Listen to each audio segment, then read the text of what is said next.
பள்ளி தேர்வுகள் முடிவடைந்து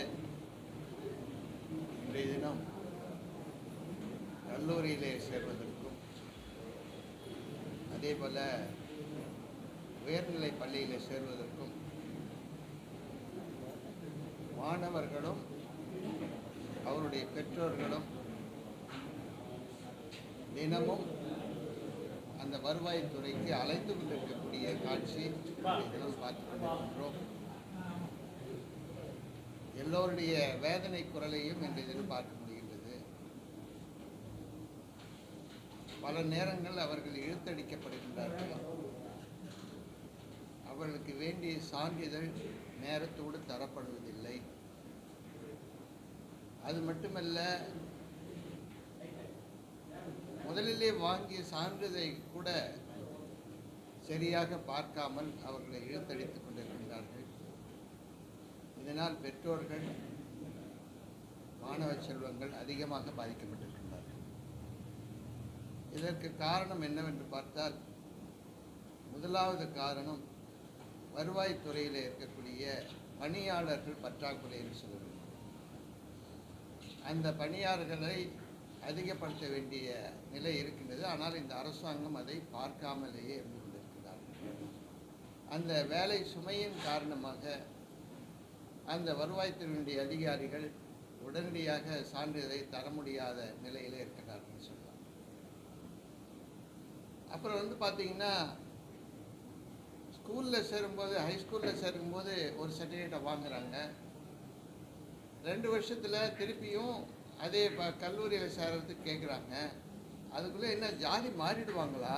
எப்படி இது? ஏன் அது மாதிரி கேட்குறாங்க? அதுக்கு முன்னே பிக் ஃபார்ம்னு சொல்லிட்டு முதல்ல கொடுப்பாங்க. ஏன் அந்த மாதிரி கொடுக்கல? ஒவ்வொரு தடவையும் என்ன அவங்க எப்படி ஜாதி எப்படி மாற முடியும்? இடம் வேணால் மாறலாம், ஜாதி எப்படி மாற முடியும்? ஜாதி சார்ந்தது ஏன் இந்த மாதிரி இழுத்தடிக்கிறாங்க? ஒரு பெரிய கேள்விக்குறி தான் இருக்குது.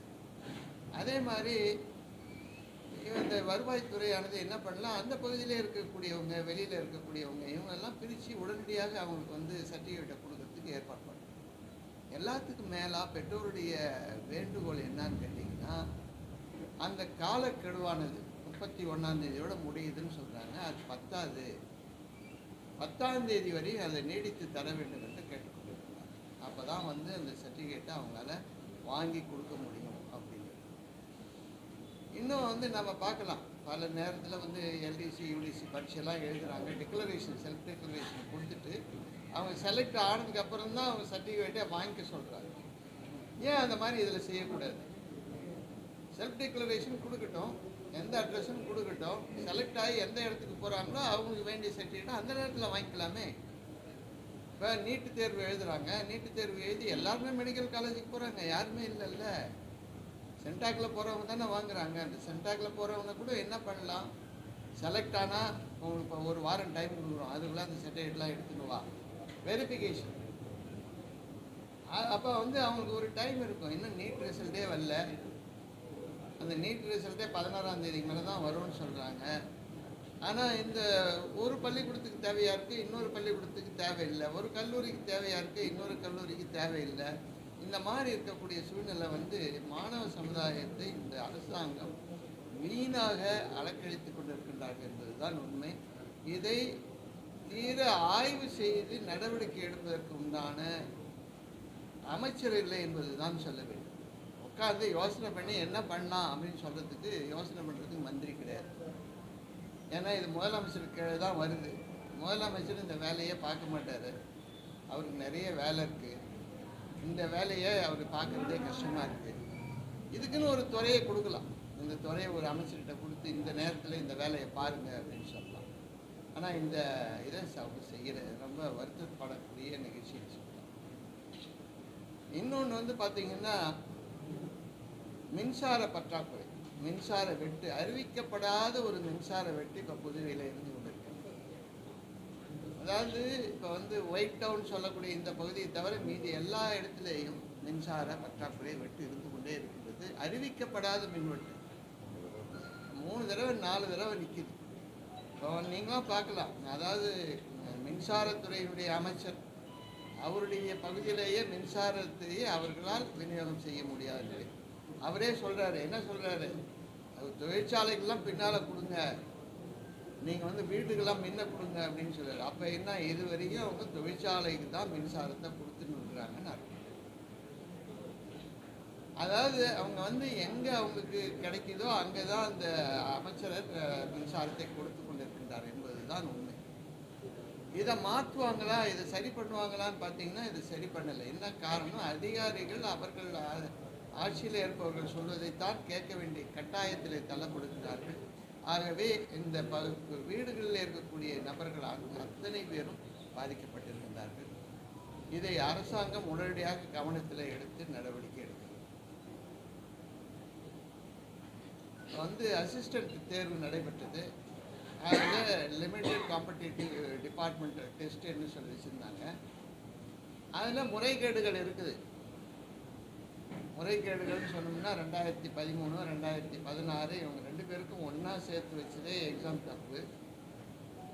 இரண்டாவது அவங்க சீனியாரிட்டியை சரியாக வகையறுத்துக்கு தரப்படவில்லை. அதனால் இப்போ வந்து எப்போ யூபிஎஸ்சி வந்து அந்த உங்களுக்கு வேண்டிய சலுகைகளை நீங்கள் செய்து கொள்வதற்கு மாநில அரசாங்கத்திற்கு அதிகாரம் இருக்கின்றது என்று கூறுவதை போல இன்றைய தினம் அங்கே இருக்கக்கூடிய அனைவருக்குமே சரியான சீனியாரிட்டி வகையறைப்படுத்த வேண்டும் என்று சொன்னால் எல்லோருக்குமே அங்கே இருக்கக்கூடிய அந்த பதவிகள் அத்தனை இடத்தையும் சீனியாரிட்டி அடிப்படையில் அங்கே இருக்கக்கூடிய அனைவருக்கும் அந்த பதவிகளை தர வேண்டும்.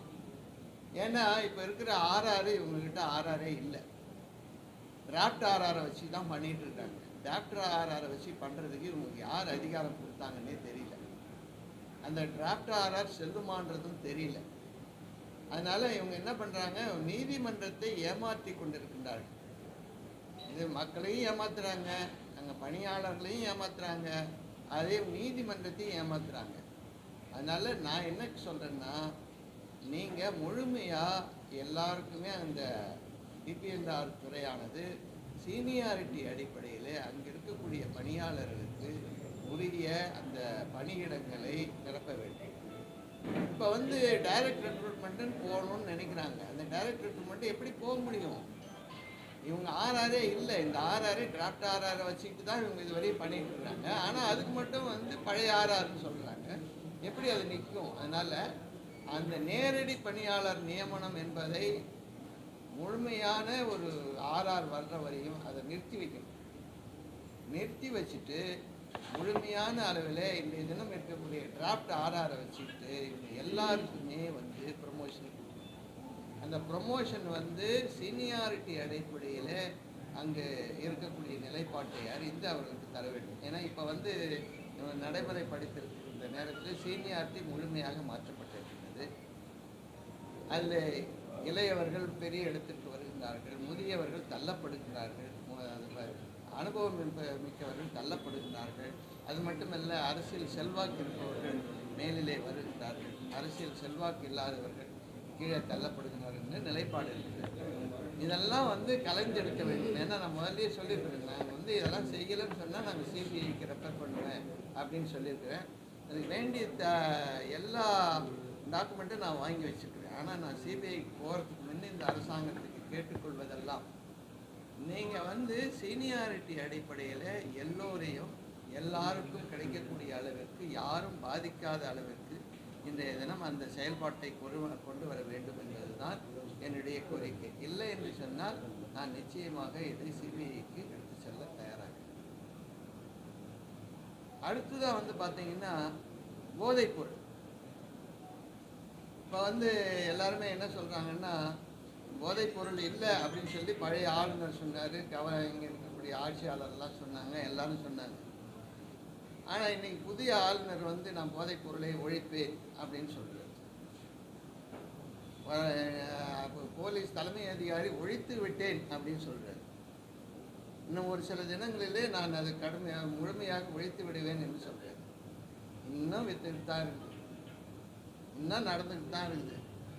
ஆனால் இந்த அரசாங்கம் எந்த காரணத்துக்காக செயல்படுகின்றாலும் தெரியல. ஆனால் ஒன்று என்ன சொல்லலாம், உண்மையை ஒப்புக்கொண்டிருக்கின்றார்கள். போதைப்பொருள் விற்கப்படுகின்றது என்பதை உண்மையை ஒப்புக்கொண்டிருக்கிறார்கள். அதற்காக நடவடிக்கை எடுக்கின்றோம் என்று கூறுகின்றார்கள். இதற்காக நான் அவர்களை பாராட்டுகிறேன். ஆனால் இது வாய் வார்த்தையோடு இருக்கக்கூடாது, செயல்பாட்டிற்கு வர வேண்டும். முழுமையாக போதைப் பொருளை கடுமையான அளவில் நடவடிக்கை எடுத்து அவர்கள் மீது நடவடிக்கை எடுக்க வேண்டும். இப்போ நான் என்ன சொல்கிறேன், இதுவரை நடவடிக்கை எடுக்கிறேன்னு சொல்கிறாங்க. எல்லாத்தையும் சொல்லி எத்தனை பேரை கைது பண்ணியிருக்காங்க, எத்தனை பேர் போதைப் பொருள் வைத்திருக்கக்கூடிய பெரிய வியாபாரிகளை யாராவது கைது பண்ணியிருக்காங்களான்னு பார்த்தா இதுவரையும் கைதியே பண்ணலை. எல்லாம் சில்லறையில் ஏதாவது குடிசையில் இருக்கிறவங்க பக்கத்தில் இருக்கிறவங்க இது பண்ணுறாங்க. நீங்கள் நல்லா பாருங்கள், போதைப் பொருளுடைய வியாபாரத்தின் சண்டை காரணமாக பல கொலைகள் இந்த இதிலும் நடக்குது. இதுவே ஒரு அத்தாட்சி, இதுவே ஒரு நிலைப்பாடு. நம்ம அந்த குழந்தை, இந்த ஆர்த்தி என்று சொல்லக்கூடிய அந்த குழந்தை இறப்பின் காரணமாக ஏற்பட்ட நிலைப்பாட்டை பார்க்கின்ற நேரத்தில் இந்த அரசாங்கம் இன்னமும் ஒழித்து கொள்ளாமல் தூங்கி கொண்டே இருக்கக்கூடிய அரசாங்கமாக தான் நான் பார்க்கிறேன். பள்ளிக்கூடங்கள் திறக்கக்கூடிய காலங்கள் வந்துவிட்டன. பள்ளிக்கூடத்தில் இருக்கக்கூடிய குழந்தைகளை காப்பாற்ற வேண்டிய கட்டாயம் நமக்கு இருக்கின்றது. அவருடைய கடமை, இந்த அரசாங்கத்துடைய கடமை இருக்கின்றது. அந்த கடமையை இந்த அரசாங்கம் முழுமையாக செயல்படுத்த வேண்டும். ஏன்னா இப்போ பார்த்தீங்கன்னா ஆளுநர் தான் சொல்கிறார், காவல்துறை அதிகாரி தான் சொல்கிறார். ஆமாம், முதலமைச்சரோ அமைச்சரோ காவல்துறை அமைச்சரோ இதை பற்றி வாயை திறக்கலை, வாயை திறக்க மாட்டுறாங்க. இவங்கெல்லாம் என்ன பண்ணுறாங்கன்னே தெரியல. அப்போ இவங்களெல்லாம் அக்கறை இல்லையா, இவங்கெல்லாம் செயல்படலையா, ஏன் இது மாதிரி இருக்கிறாங்க, என்ன காரணம், இவங்கெல்லாம் இதுக்கு துணையாக இருக்காங்களா அப்படின்றது தான் ஒரு பெரிய கேள்வியாக இருக்குது. அதனால் இந்த அரசாங்கம் உடனடியாக நீங்கள் கைது பண்ணியிருக்கீங்கன்னா யார் யாரை கைது பண்ணியிருக்கீங்க லிஸ்ட்டு கொடுங்க, எவ்வளோ கிலோ பிடிச்சிருக்குன்னு சொல்லுங்கள். இந்த தினம் இந்த இடத்துல நாங்கள் ரைடு விட்டோம், இந்த இடத்துல இது பண்ணோம். ரைடு போகிறாங்கன்னு சொல்கிறாங்களே வழியே அங்கே கைது செய்திருக்காங்களான்னா கைது செய்யலை, பொருட்கள் எடுத்துருக்காங்கன்னா எடுக்கலை. ஏன்னா இவங்க போகிறதுக்கு முன்னே தான் சொல்லிட்டு தானே போகிறாங்க, ரைடு நாங்கள் அந்த இடத்துக்கு வர போகிறோம், நீங்கள் தயாராக இருங்க அப்படின்னு சொல்லிட்டு போகிறாங்க. அங்கே எதுவும் கிடைக்கல, நாங்கள் போனோம் தேடினோம் கிடைக்கல. ஆனால் நீங்கள் நல்ல செய்திகள்லாம் பாருங்கள். நேற்று முன்றைய தினம் கூட அந்த கொலை செய்தவருடைய குடும்பத்துக்கு திருப்பி ஒரு மிரட்டல்னு சொல்கிறாங்க. அது யாருன்னா போதைப்பொருள் வியாபாரம் தான். அப்போ இதெல்லாம் பத்திரிகையில் வரக்கூடிய செய்திகளை வைத்து பார்க்கின்ற நேரத்தில் அரசாங்கம் முழுமையான சரியான நடவடிக்கை எடுக்கவில்லை என்பது தான் வேதனையாக இருக்கின்றது. இதையாக எடுக்க வேண்டும் என்பது தான் என்னுடைய கோரிக்கை. அதாவது நீங்கள் நல்லா பாருங்கள், இப்போ ஆளுநர் சொல்கிறாரு, ஆளுநர் நடவடிக்கை எடுக்கணும்னு சொல்கிறாரு. அவர் சொன்னதுக்கப்புறம் கூட இந்த கொலைகள் நடக்குது இல்லையா? 2 கொலைகள் அவர் சொன்னதுக்கு அப்புறம் தான் நடந்துருக்குது.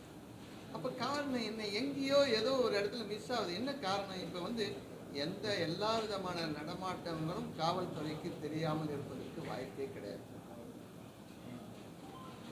வாய்ப்பிருந்தும் அதை பயன்படுத்தாமல் இருக்கக்கூடிய காவல்துறை ஏன் எப்படி மௌனம் சாதிக்கின்றது என்பதுதான் கேள்வி. அவருடைய கையை கட்டி போட்டது யார்? அந்த கையை இன்னும் ஏன் விளக்கம் தராமல் இருக்கின்றார்கள் என்பதுதான் கேள்வி.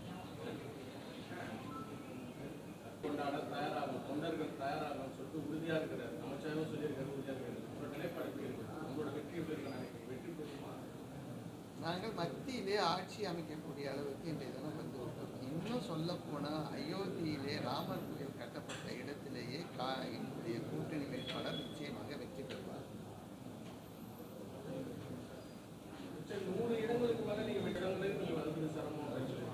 நாங்கள் தான் அவங்க 150க்கு மேலே வரமாட்டாங்கன்னு சொல்கிறோமே. பாரதிய ஜனதா கூட்டணியாவது 150 இடங்களுக்கு மேல் அவர்களால் வர முடியாது என்பதுதான் உண்மை.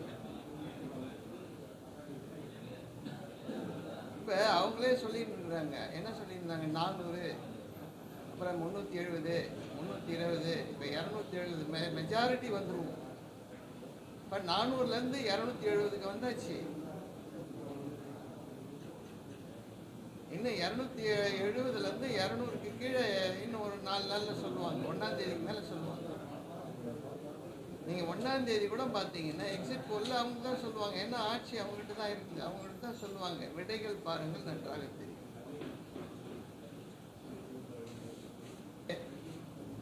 கூட்டணி கூட்டணியானது இந்தியா கூட்டணியாவது நிச்சயமாக வெற்றி பெறும். இதில் வந்து பார்த்துனே இருக்கு. இந்தியா கூட்டணிக்கு ஆதரவாக இருக்கிறார். அயோத்தி ராமர், பாலராமர் இந்தியா கூட்டணிக்கு ஆதரவாக இருக்கிறார்.